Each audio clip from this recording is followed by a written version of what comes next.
सरकारचं करायचं काय?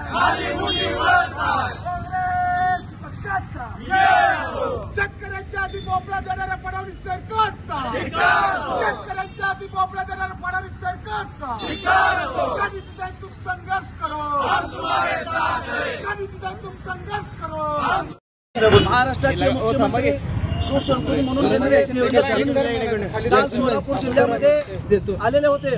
काल आपल्याला माहित असेल त्यांनी काल खासदार प्रणिता शिंदे यांच्यावर टीका केली।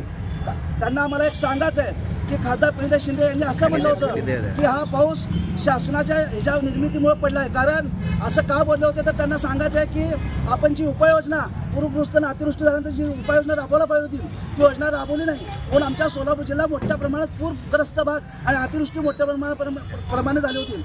आणि काल आम्हाला सांगायचं आहे काल विविध घोषणा या देवेंद्र फडणवीस साहेबांनी काल या जिल्ह्यामध्ये करून दिलेल्या आहे। काल त्यांनी सांगितलं की 32,000 कोटीचा पॅकेज मी महाराष्ट्राला दिलेलं आहे। त्या 32,000 कोटीमध्ये तुम्हाला सांगतो 10,000 कोटी रस्त्याला दिलेले आहेत आणि 17,000 कोटी रुपये विम्याचे आहेत आणि 6,000 कोटी हे फक्त केंद्र शासनाचे आहेत। त्यांनी एक प्रकारे या शेतकऱ्यांची फसवणूक केली आहे। शेतकऱ्यांना भोपळा देण्याचं काम या फडणवीस सरकारने केलं आहे। आम्ही हेक्टरी 50,000 रुपये शेतकऱ्यांना द्यावे म्हणून आम्ही मागत होतो, परंतु हे तुटपुंजी सरकार फक्त 3 आणि 4,000 रुपये हे सरकार आम्हाला देत आहे।